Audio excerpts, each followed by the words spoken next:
I'm Mark Hennick. This is So-Called Normal.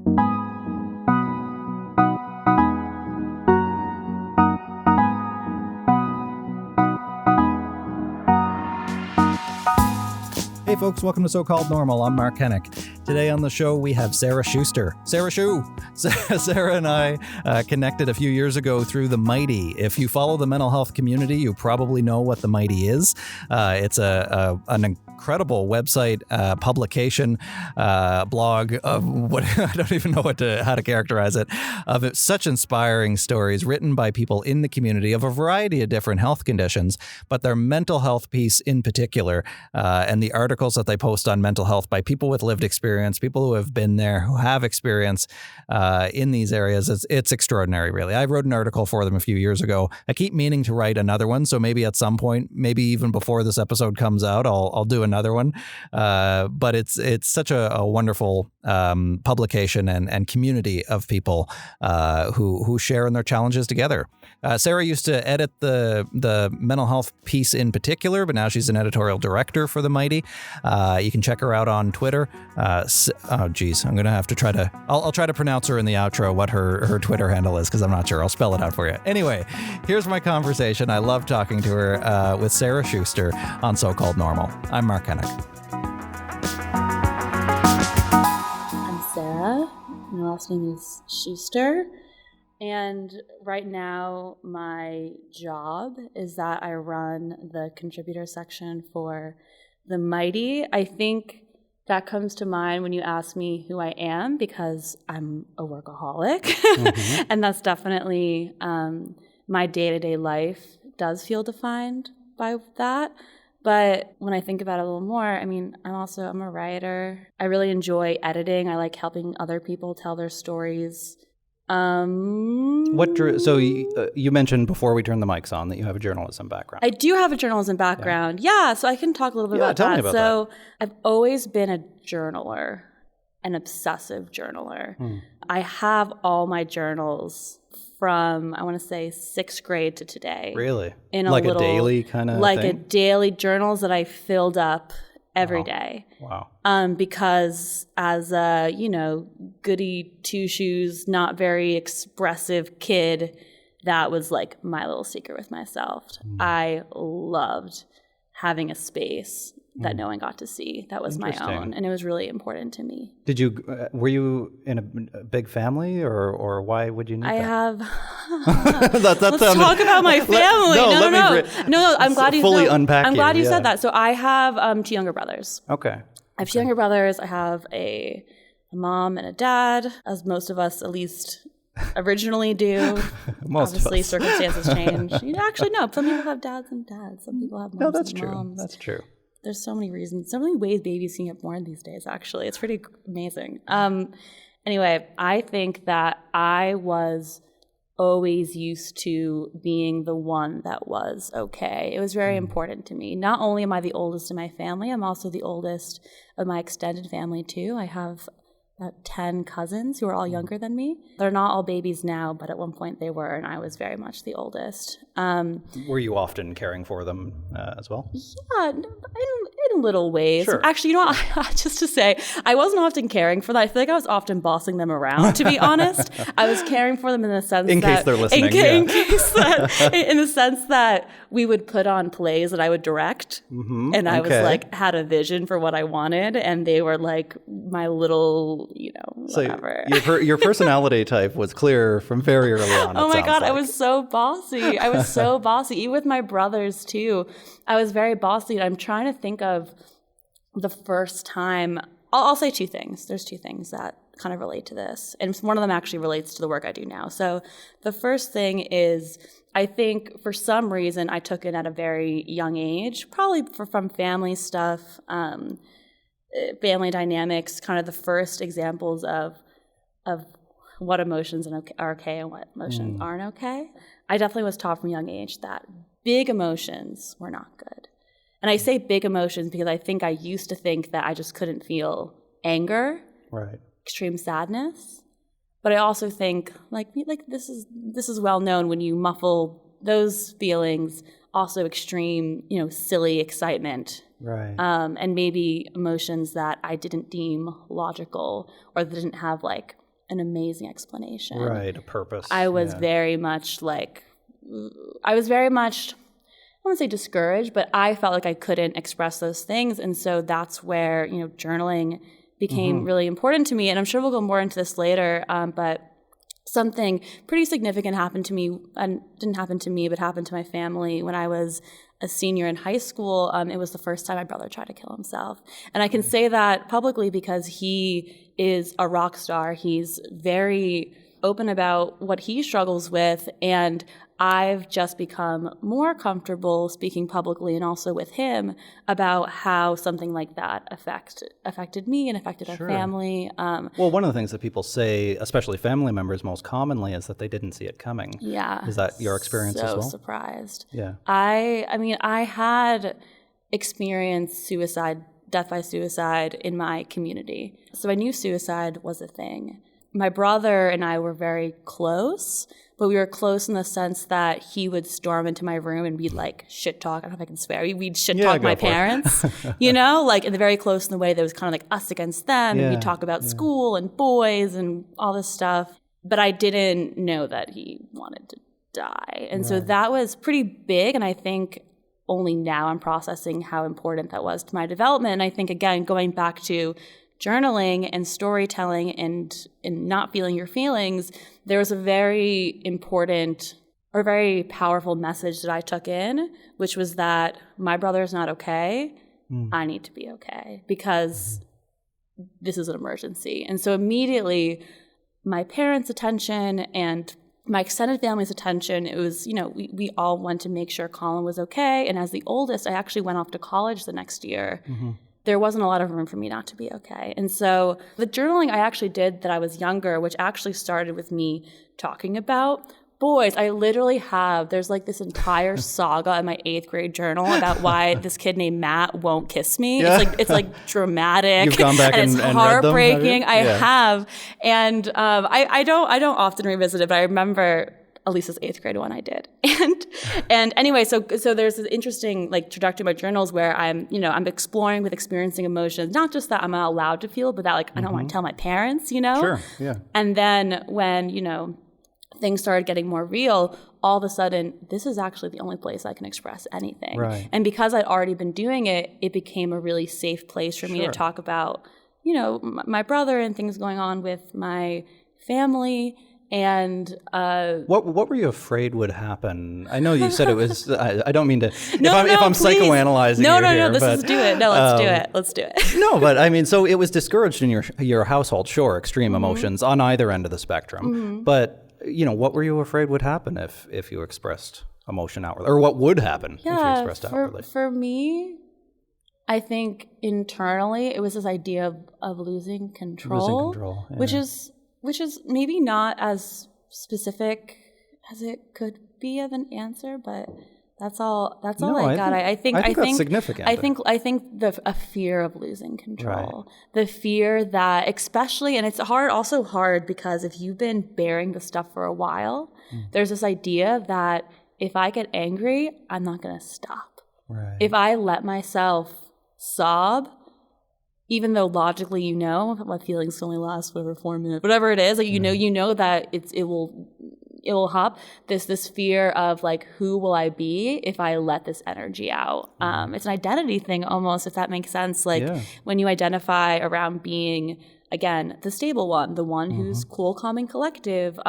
There's a fear of losing control. There's also the fear that people won't like you if someone has to witness you experiencing emotion that feels so extreme. Right. Yeah, it's uncomfortable to be around somebody who's judgment, experienced of course, extreme emotions. Afraid of getting judged, afraid that people think you're one thing and they find out that you're crazy or that you aren't as put together as they think you are.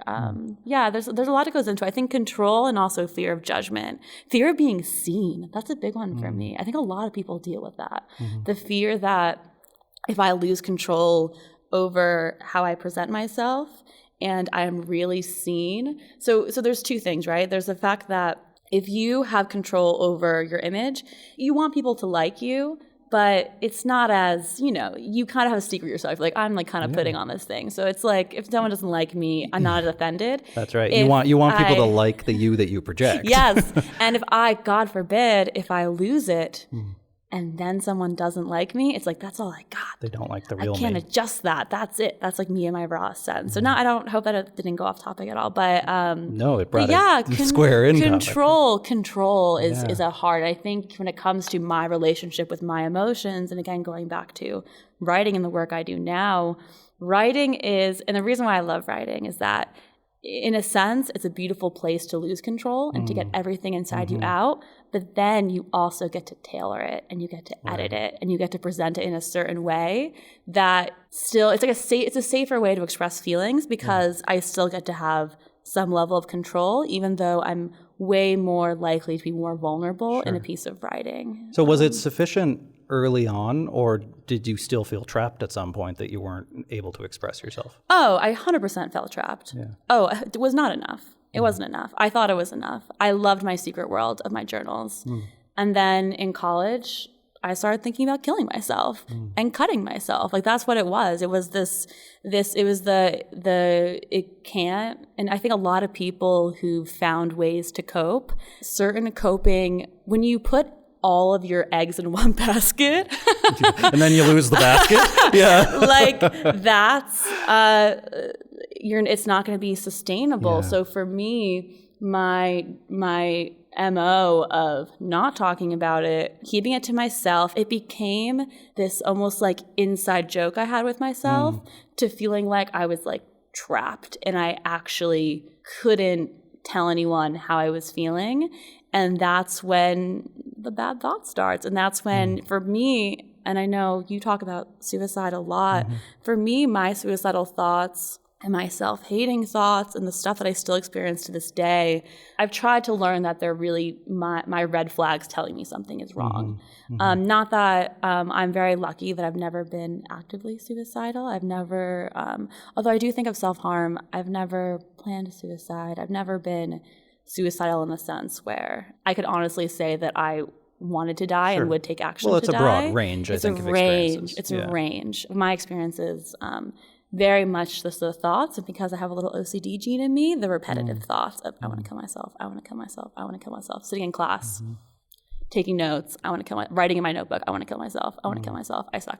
Did anybody ever find this? Notice? No? No. Yeah. So how did you, or did you ever come to a point where you realized, or somebody told you, that's not like healthy, what's happening? I actually I was able to write a piece about this. I have a memory of, I worked at this like PETA place in college that was open to like 3 a.m. late night shift. And I remember struggling during a shift and during my break, Googling on my phone, is it normal to think about killing yourself all the time? Because at that point, it was a soundtrack, and I didn't really find anything. And I think when I finally went to counseling and kind of learned how to talk about it, that was helpful. Honestly, though, I'll tell you that like my work at the Mighty, which I know we haven't really covered yet. No, but let's go there. Tell me about your work at the Mighty. When I started working at the Mighty, sometimes we were talking before about this recovery narrative. My story is a little murky, where I feel like when I started, and a lot of people do this actually, I shouldn't pretend that this is unique to me, but when I started working at the Mighty, I was still thinking about killing myself all the time. Right. It wasn't like I was like, I am ready to share my wisdom because I am cured now. It's amazing that people still think that about advocates as well, mental health advocates, that they've figured it all out and they're great now. Nope. I mean, for me, it was really, it happened really naturally because I needed a job, and like, the Mighty was the first job I ever had. So you had the journalism degree under your belt, and you're looking for work in LA, Burbank area. So I wasn't. That's a funny part. Oh, okay. I actually, another thing, I don't know if people know, I started as a contributor for the Mighty. Okay. Well, actually, first, can you talk about what the Mighty is? Yes, because we didn't even do that. Yeah, so the Mighty, which is where I currently work, it's evolved a lot over the years. I still call it a storytelling platform. It's basically a place where people who have a story to tell about living with any health condition, not just mental health, people with disabilities, right, for us, autism, chronic illnesses, across the board, anywhere kind of health touches your life. They can both submit their stories to us and also now post on our platform. And the whole idea is to put human stories behind health conditions. And so the example I like to give is that we want to be a place where, you know, let's say you were just diagnosed with bipolar and you're Googling bipolar disorder because you're like, what does this mean for me? And, you know, you land on WebMD and you see, okay, a list of symptoms. Maybe you're like, okay, like I get that. You know, maybe you go to a nonprofit. Nonprofits are great. Like maybe you find great resources from a nonprofit, which is really helpful. But we want to be a place where, you know, you see the Mighty, you enter the Mighty's bipolar page, and all of a sudden you see stories like what I first knew when I was diagnosed with bipolar disorder. Yeah.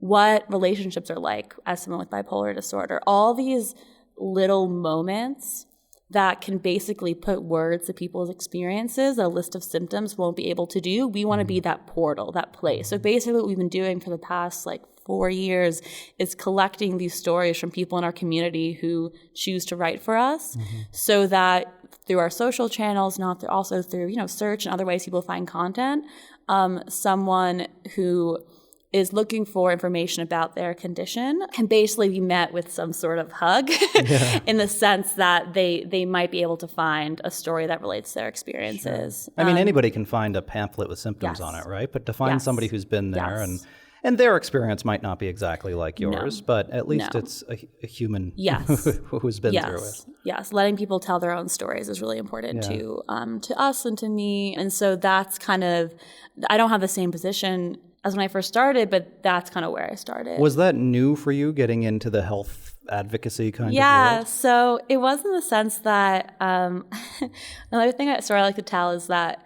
in college, I like to say I was a closeted mental health writer because I would report on mental health in all of my journalism classes. Oh, interesting. And then in my extracurriculars, I actually ran a comedy show. Really? Yeah. Wow. A satire news show that me and my two friends from freshman year started. Are you a comedian? So much fun. No. I was the producer, I would say. I was the producer. Yeah. I got to produce this amazing satire news show. Yeah. I thought maybe at one point I was funny. I don't think I'm not funny. I think you're funny. But it's not a professional thing for me. But anyway, so I was doing that in college, but in these classes where we had because you learn writing by doing, so I was writing a lot for classes, I was able to choose mental health topics. So I was actually interviewing, kids from Active Minds, even though I wasn't part of Active Minds. I eventually joined, but not till my senior year. I was going to actually local NAMI meetings and taking notes and being a journalist there. And I remember actually specifically being at one of the NAMI meetings and on the way home just being in tears, being like, I'm here as a journalist because it's the safest way I can be there because I get to take notes and I get to observe. And I was so scared to be there as a person. Really? I found myself wanting to participate and I was so scared. Because again, I'm never going to stop crying if I start talking about it. At that point, my brother, when I was in college, my brother was hospitalized 7 times. He's doing way better now. But it was a thing, and I wasn't telling anybody. None of my friends knew. Yeah. None of my friends knew. So when you make the jump then to the Mighty, was it difficult for you to hear all of these stories from so many people? No, it was wonderful. Really? Yeah? As a cathartic kind of experience? It was a difficult, there were so many things that were difficult about it.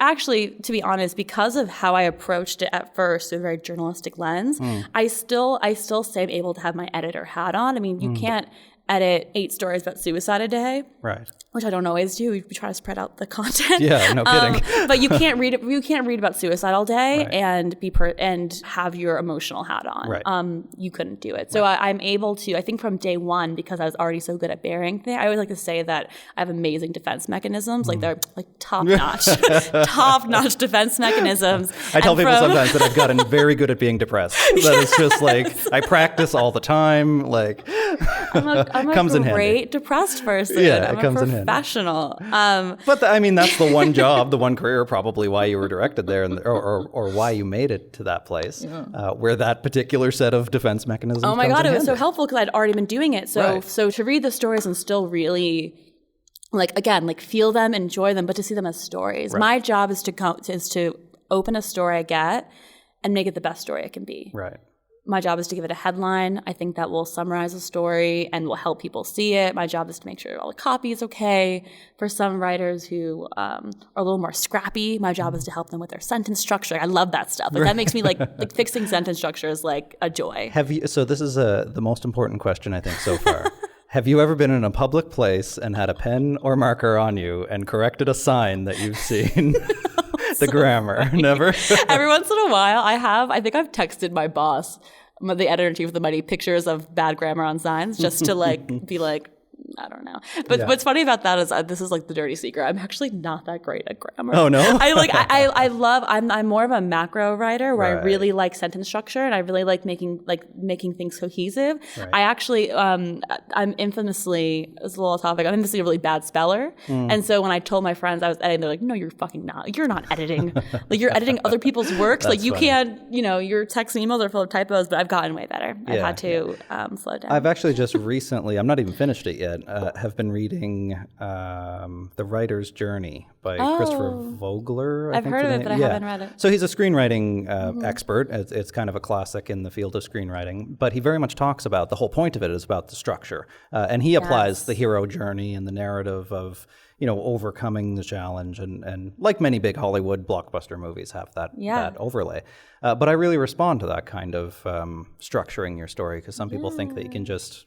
that it doesn't have to have any sense. Well, no, you can give it sense, right? Yeah. And this is what you're helping people with. And one of my favorite things to do is I love reading someone's story that, and when I say mess, I mean like a beautiful mess. Like not that it's a mess as in like, oh my God. It's like you can just tell that they just wrote from their heart. Right, yeah. And I love looking at the story and be like, ugh, I know this isn't going to work, but that nugget, that paragraph, like that's something. And I love sending it back to people and being like, hey, like, we can't publish everything we receive, but like, this right here, this is your story. Yeah. Write about this. Yeah. And then actually helping to get them published because they had something in there. Right. They just didn't, because whatever, they just don't have the experience or whatever, whatever reason, they didn't know that was the part of their story that would work more successfully as an entire story. When I finished the first draft of my book, and not to flex too hard to myself, but... Do you guys know Mark's writing a book? I'm not sure if your listeners know. I've probably mentioned it every... for like 2 years now or whatever it's been. Anyway, no, but when I wrote the first draft, they said, okay, upper limit 90,000 words. So I gave them 130,000 words. Of course. And when I sent the email with the attachment, I said to my editor, here's a great big hunk of stone. I think there's a sculpture in there somewhere, but I can't see it. That's a great metaphor. It is, right? Yes. And that's it. You just get it all out. Anne Lamott is, her book, Bird by Bird, is brilliant. I read that in creative writing class in college. It's brilliant, and it was so helpful for me because the best advice in it that I've ever received was write your shitty first draft. Just dump it all out, and then work with the material, right? And I also think what you said too, and asking for help. Yes. Like sometimes even I edit professionally, and I've handed. I wrote my first feature last year. And it was so hard. It was so like great, and I, again, like I'm a professional writer. Like I knew I needed edits, but I don't think I realized how much I was struggling with structure. Yeah, and you can't edit your own work. You can't until another editor at the Mighty just gave me notes, and I was like, this is what I needed because she's not so in it, she can see the statue, and I was like barely chopping away at it, just trying to like be, do it myself. So. Well, and I think it's also important too to not be too precious about your words, right? You love your darlings, but you got to kill your darlings. Kill your babies. I've heard that phrase twice today. Yeah, well, it's almost cliche, I think, in the writing world now, but it's true because when you write it, you think this is brilliant, this is amazing, this is good. And then you come back and read it later, and that actually wasn't very good.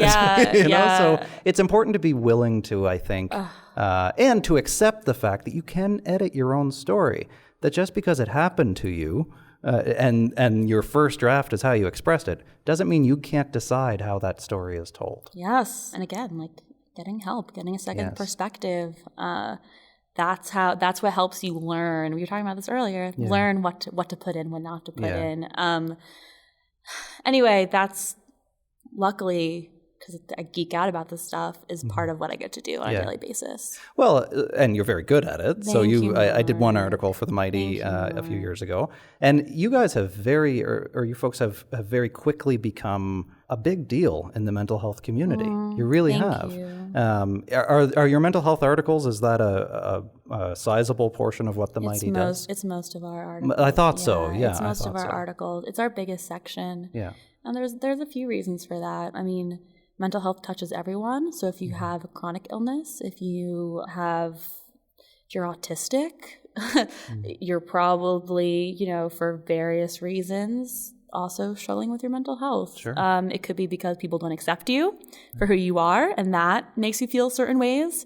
It could be because having a chronic illness has changed the life that you knew, and all of a sudden you're thinking about suicide when you were never someone who, consider that before.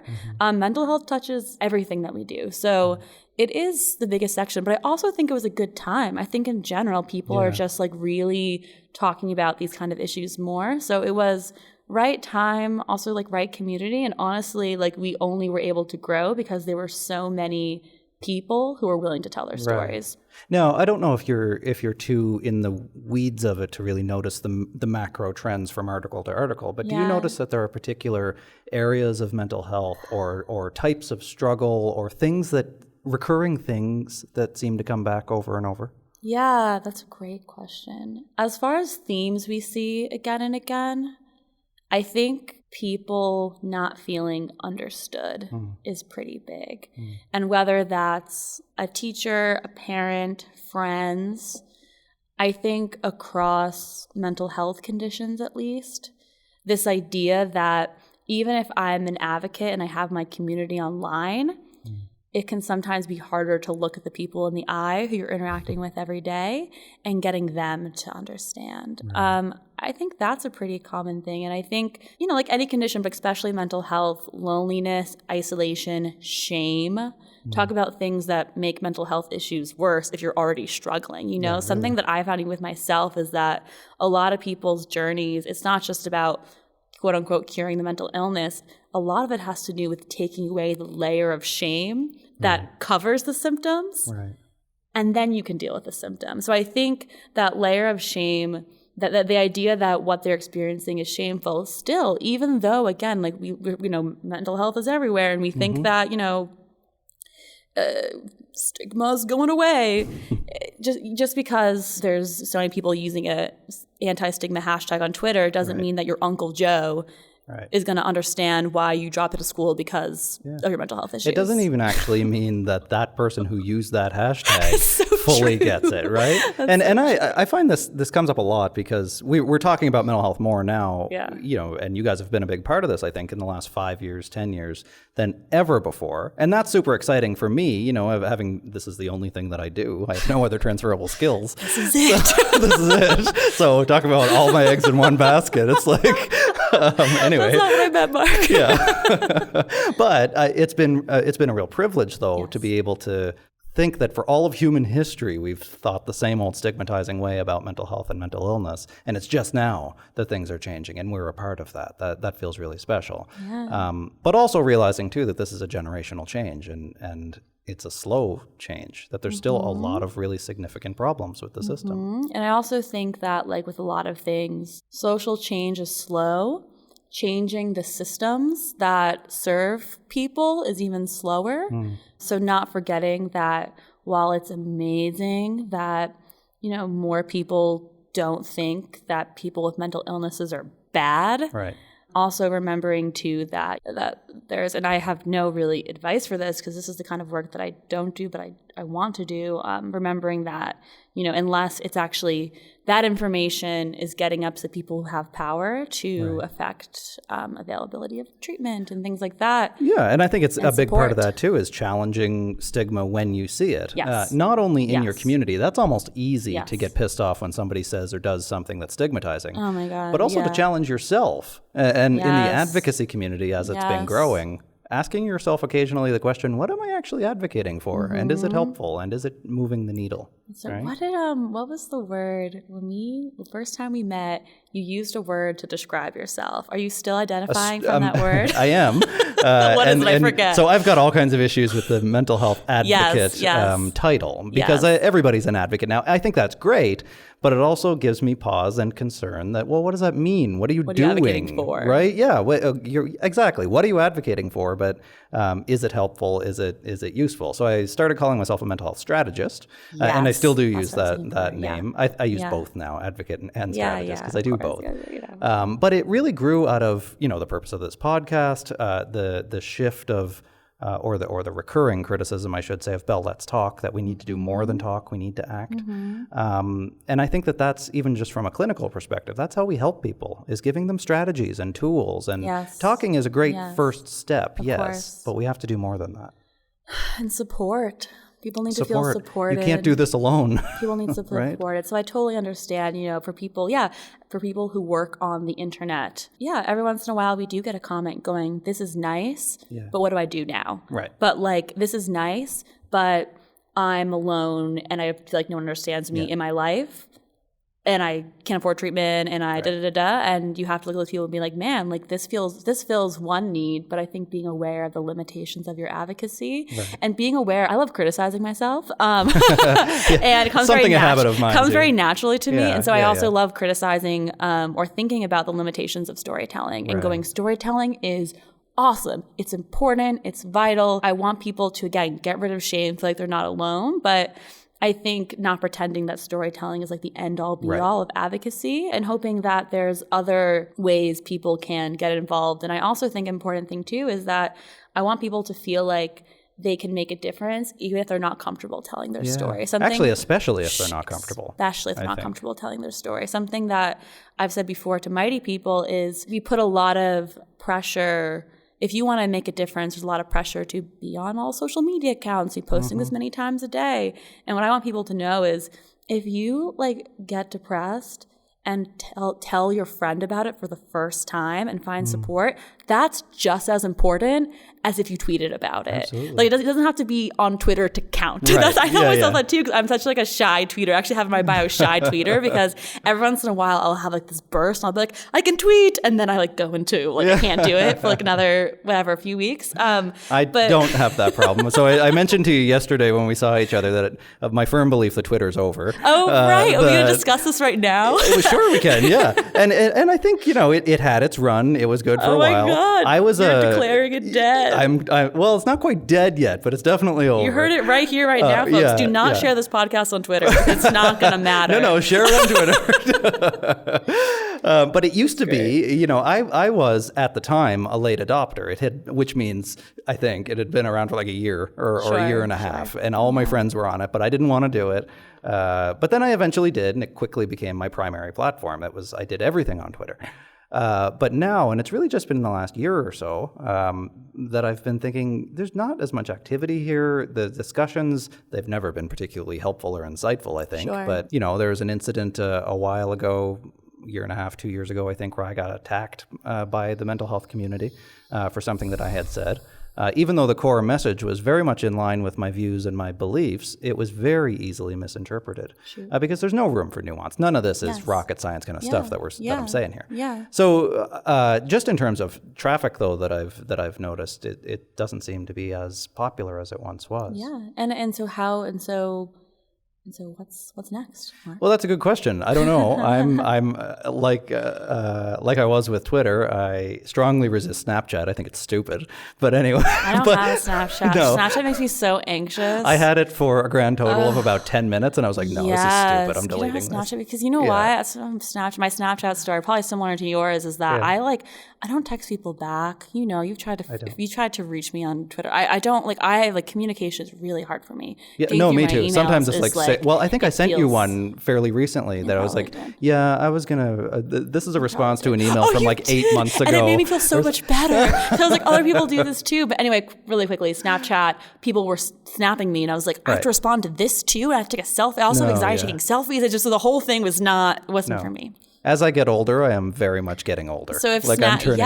so if Snapchat is next, I'm going to go into a black hole. Like you'll never hear from me again if Snapchat's next. I don't know if I could do it. No, that won't be me. So, but I think though that millennials in particular, we're digital. I'm an old millennial, but still. You're not that old. No, I'm not that old. No, but I'm right on the edge of millennial, the entry edge. But we're digital natives, and this is how we communicate, and it has built a great community, I think, between us. But there's a lot of downsides to it too. We see higher rates of depression and anxiety and body image issues, all kinds of things. Yeah, social media. It's a tool. It's a tool. It's good for that people can connect. It's really good for people who don't have supportive environments to be able to find support or to find people who are talking about things that they care about. Right. It's a lot of good. And I think whether it's Twitter or it doesn't matter what it is. I think it's all about just like our need to connect with each other and wanting to, wanting to talk to people who get you, right? So I don't think it matters. So so whatever, if Twitter's dead, whatever's next or whatever, mental health advocates and advisors will be using next, it's all about making sure people feel connected. And whatever it is, it's not going to matter. Which really speaks, I think, to what the Mighty has been doing, connecting people in a deeper way than just arguing about something. Yes. Right? I mean, I hope so, right? I mean, the favorite comment I've to see on a post is someone saying, I've felt like this forever, and I couldn't figure out how to put it into words. Right. And I just read something for the first time that spoke to my experience. That's my favorite comment. So this idea that, and how do they find it? Social media. Yeah. 70%, I don't know what I said. No, more than half, I'm trying to get my stats right. More than half of our articles are found through, more than half of our articles are read through Facebook. Sure, no, of course they are. And actually, it seems like Facebook is having a resurgence in some ways. Facebook, it's hard to say. But anyway, so if it wasn't for social media and, we're trying to get people to go to themighty.com, but people are finding our articles through Facebook, you know? So if they weren't framed for social, and if they weren't, have the ability to be shared on social, we'd reach a lot less people, so. Yeah, that's I've gone back to Facebook in particular as my primary, which makes me sound so old now when you think of it. My Facebook, I only use my Facebook for, I'm on Facebook all day for work. Right. So my Facebook is just it's just a thing. I don't really post on it often. Yeah.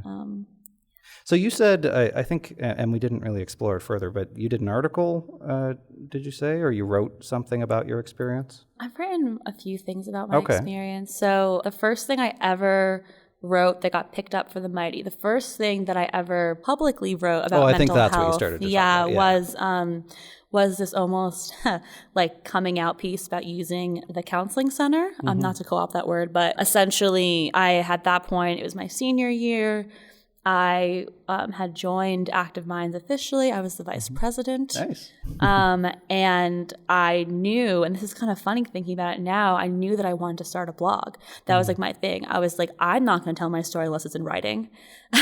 So almost selfishly, I told the president, my little project, I wanted to be this blog that we started. So it was literally, I went to Syracuse University, activemindsu.wordpress.com. It was a little, dinky WordPress blog that I got to design with all of the pre-made templates. And the first thing we published and the first thing I ever publicly wrote about was, again, this piece about saying hey, y'all, I don't know why I said y'all. I don't say y'all. I definitely from upstate New York. I'm trying to, anyway, I'm not even going to get into that. I'm trying to stop saying guys, but then when I say y'all, I also don't like it. So I haven't figured out. Hello, everyone. Hello, you people. Hello, you. I was like, my name is Sarah. You might know me because I run this comedy group. I write for this magazine, blah, blah, blah, blah. And once a week, I put on my gym clothes and pretend I'm going to the gym, and I go to the counselor's center. And the whole piece was about that. It was about this idea of feeling like I didn't deserve to have support. And then finally, literally, and this is a true story, someone who, I had a huge crush on this person. That's besides the point. That really wasn't the only reason why I was listening to him. Yeah. But this gentleman who, we were friends, literally took me to the counseling center. Took me there, came with me because I wouldn't do it myself. And not did he take me there, he was the only person I was talking to about like, I want to kill myself, haha. And he was like, that's not, I didn't even think of it. You mentioned like when was the first time. It usually was this person. And we were just emailing. I remember him emailing, tell me 10 reasons why I think that you should go to counseling. And 10 reasons came out and like that. I'm like, oh, well, from the outside perspective, I had a list. I had just 10 things. I sent it back to him. Finally made the call. He literally like had to like walk me there, went to my first appointment, and I kept going. And it was like not a great first counseling experience, but it was at least a space where I could just like rattle off and just like, just talk and realizing how much I wasn't saying. And anyway, this first piece I wrote was about that. And that's the piece that actually got picked up by the Mighty because I happened to be friends with the editor-in-chief of the Mighty, who's still the editor-in-chief, Megan Griffo, on Facebook, because she went to Syracuse and we had like passed each other. She was like a senior features editor at this on-campus magazine while I was the freshman intern, and we just like became Facebook friends but never really spoke. But that was the first piece to get featured on the Mighty, and then I wrote a few more from like a sibling perspective. I think I told you, I wrote that piece about passive suicidal thoughts, which was pretty great actually, because I got to interview this psychologist. And again, in my journalism interviewer mode, got to ask him about like, why do some people think about killing themselves? Secretly being like, tell me why I think about killing myself. What's wrong with me? Try to be really professional. Like hypothetically, what would you tell someone who 20 times a day thinks they deserve to die? Often I hear my friend deals with this or that, and it's always clear where it's coming from. So I did one of those, and I got to write this piece. But I mean, I have a lot of personal stories. Now it's like pretty second nature to share. I feel so lucky, honestly, just very grateful that through, something that used to be just me and my journal now gets to be online. And even though like I'm definitely not as good as talking about it as I should be. Great example is that my parents found out that I was on medication from a Mighty article. If you ever want to tell your dad, who you've never talked to about anything emotional, that you're on medication for anxiety and depression, writing a Mighty article is great. How did he respond to that? He called me. It was really nice. He called me and said, I had no idea, Sarah. I had no idea. Because again, my brother was so, and he's so important to us, and we're all trying to take care of him. Yeah. And it was a good moment, actually. I find more often than not, we're more afraid of people's reactions than what the reactions actually will be. Yes, like God forbid your father finds out you're not perfect. Right. Like, I really thought that was the standard, and he never explicitly asked that of me, and actually has been very, very cool as I'm learning how to talk to him and my mom about these things. So you said early on that you had, at least at some point, a fear that if you were vulnerable, if you opened up to others, that they would see the real you. Yeah, and the world would end. Right. That's what would happen. So now that you've done that, it seems, and maybe you haven't, exposed every dark corner of your inner psyche, but do you still have that fear that people will see you now that they have? Yeah, I do. I wish I could say I didn't. I wish that I could say that I was in a place where I felt comfortable being seen. And I think it's slowly cracking away. It's slowly cracking away. Because even here talking to you now, I'm here for a podcast. Right. There's a purpose. I know why this podcast is happening. That makes one of us. Right, exactly. Mark's like, wait a second. No, I can talk about it. Advocacy has been so great for me because it lets me, again, chip away at my walls while still having there be a comfortable wall. Right. What I'm working on in my own space, a good example is like opening up to friends. Mm-hmm. I recently went through something that I won't get into, and it was the first time I had really like told my friends as it was happening. I had these two great friends. I have a few more than two friends, but these two friends in particular who I have in LA, who I remember like talking to them in a very vulnerable way, like in a way that that I saved for therapy, and having them be so supportive, and then getting text of them being like checking in and just crying, being like, I'm not used to this.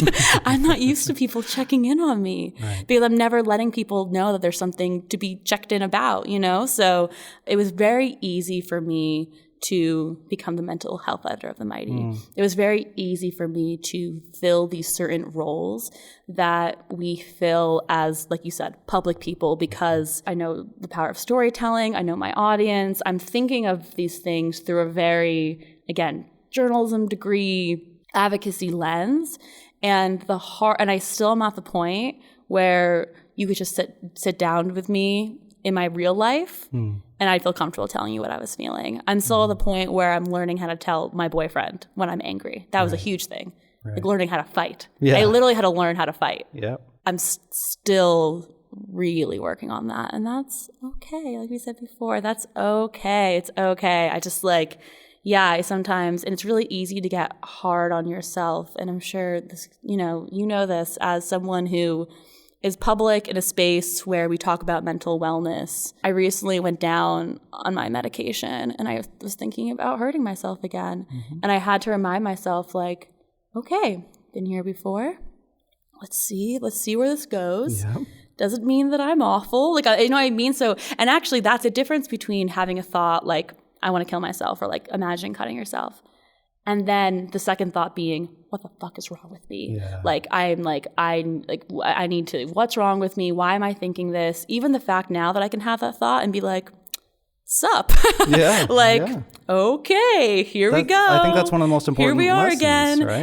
Right? And at least, and again, not that. And that might be a thing. I think you talked about this too, like, or at least I've maybe heard you talk about this. It's not that you're never going to be depressed again. Yeah. It's not that, for some reason my brain has decided that like self-destructing myself is like something I think about frequently. It's just going to happen. Even when I'm doing well, I'm having a great day and my brain is like, are you sure you deserve to live? Like, it's like incredible, you know? And it's the type of thing too that if you've been there before, you can't just forget. It doesn't just erase from your mind. And sure, that would be nice, but if you're clinging to that idea of why me and why can't I just erase all these thoughts from my head? That'll never happen. So if anything, I kind of forgot what your question was, but like that's something. I think that's something. I think changing my relationship with my thoughts and also again chipping away slowly. I think the important thing is this.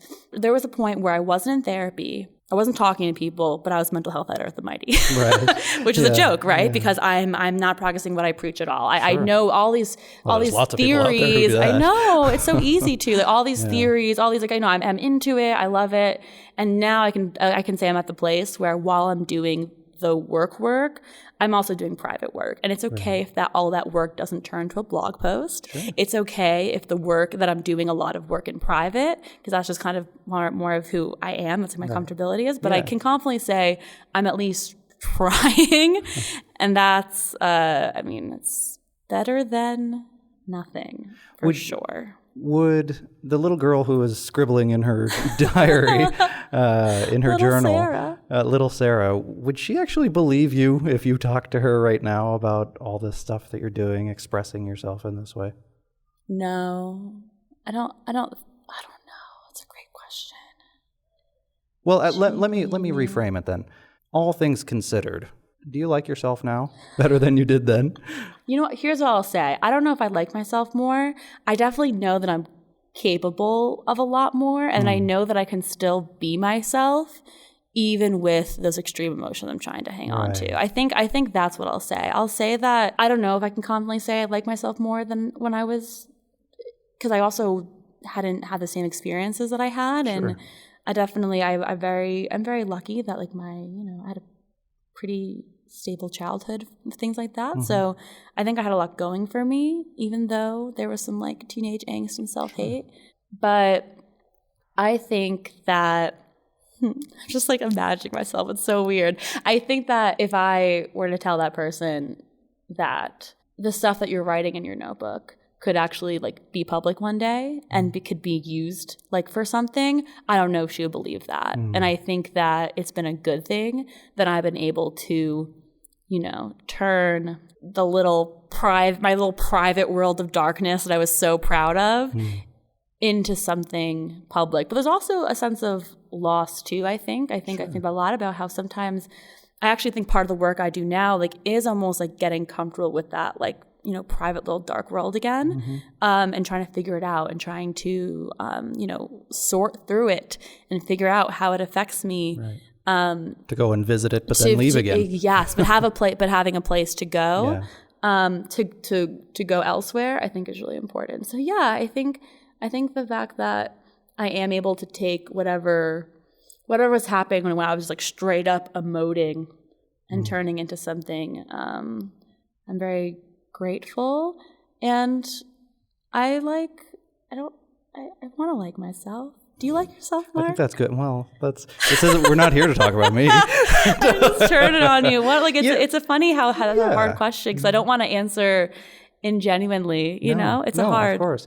And you know what? That's probably one of the most consistent things that I've noticed in talking to people is that nobody really wants to say, yeah, or actually I shouldn't say nobody, but very few people want to say, yeah, I'm awesome. This is great. And I love every part of myself. Here's what I'll say about myself. I think, oh my God, I'll tell you, this is so embarrassing, but I'll tell you, I'm kind of obsessed with this quote. No one's here, right? I'm kind of obsessed with this quote that I wrote to myself. Okay. Once I was going through a journal that I had. No, it wasn't even a journal. It was like what was it? I don't know. It was something that I thought that I was an unused journal, and I was like trying to find something to write with, and I found this line that was dated when I was a freshman in college, and the line was, sometimes I have so much potential, I want to kill myself. And I looked at that and I was like, holy shit. I don't know if that resonates with you at all, but to me, I actually think it's very telling of my self-perception, where there's almost this ego to it where I don't feel comfortable saying that I like myself, but I actually do believe in me some like drive that I have the potential to do a lot, whether it's the way I work or the way I interact with the world. There's a drive in me. I don't know. I do think it's good. It's a frustrated ambition, that moves right? me forward. That moves me forward. And then I think what kills me is that part of me that always feels not good enough, and I always see what I could be doing, and I never look at what I am doing. So this idea of what do I think about myself? Like, I think I could do amazing things. Not every day. I'll have these moments where I'm just like, especially being here at the Healthy Voices conference, I've been looking around going, I have to be, this one woman gave a presentation about policy and she's a lawyer. I'm sitting there going, I have to be a lawyer so I can do this work.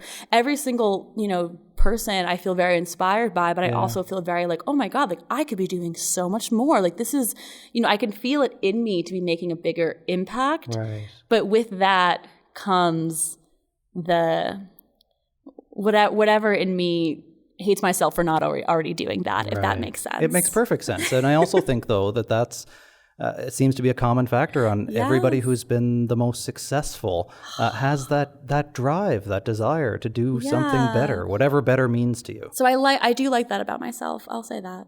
I like that I have a lot of passion for what I do. Yeah. That's clear.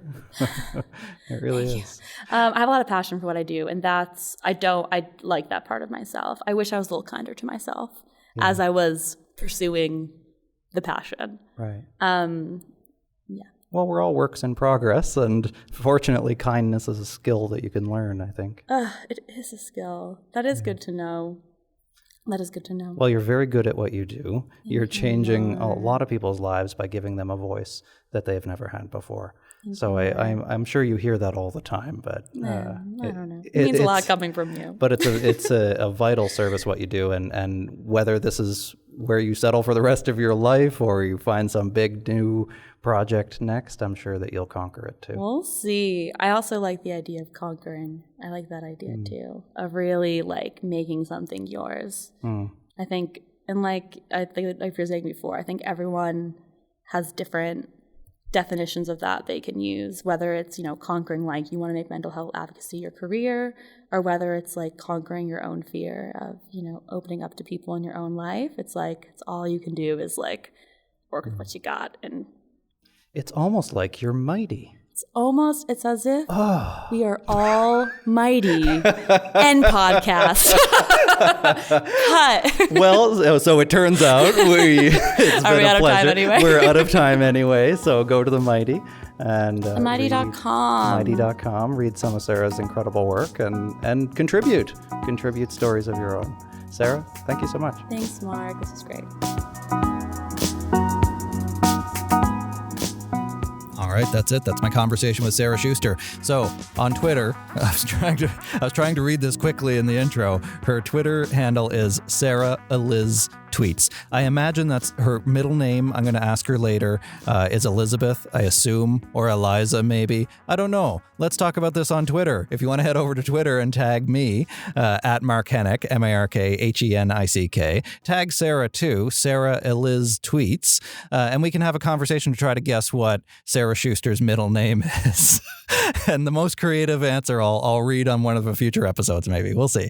Anyway, that's my wonderful conversation with Sarah Schuster. I really enjoyed talking to her. Go check out her work and the work of the entire inspiring community at The Mighty if you're not familiar with them already. Or if you are, go back and it's an opportunity to read them again. I share their articles all the time on my Facebook page as well. So you can find me on Twitter, I mentioned, on Facebook, LinkedIn, YouTube, Instagram, wherever else. I'm not hard to find. Google me or go to at Mark Hennick, at MarkHenick. You can also check out my website as well, markhennick.com. As always, head over to applepodcast.com. I don't know why I keep saying applepodcast.com. That's okay. It's not a website. So now we're going to have to pause for a minute so you understand that it's Apple Podcasts. So I understand that it's Apple Podcasts, not applepodcast.com. Anyway, go to Apple Podcasts, please. Subscribe to my show. Subscribe to So-Called Normal. Leave us a rating. Leave some comments. Share it with your friends and family.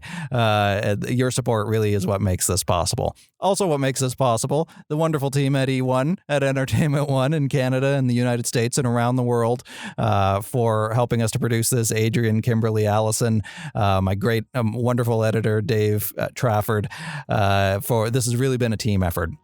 Last thing I'll mention, since I mention it every time, go to betterhelp.com/Mark, enter the promo code Mark, and you can get a free trial of some online psychotherapy. Go try it out. Safe, credentialed, screened psychotherapists that you can talk to anytime, day or night. betterhelp.com/Mark, enter the promo code Mark. That's it for me. I'm Mark, if I haven't said my own name enough times so far, and this has been So-Called Normal.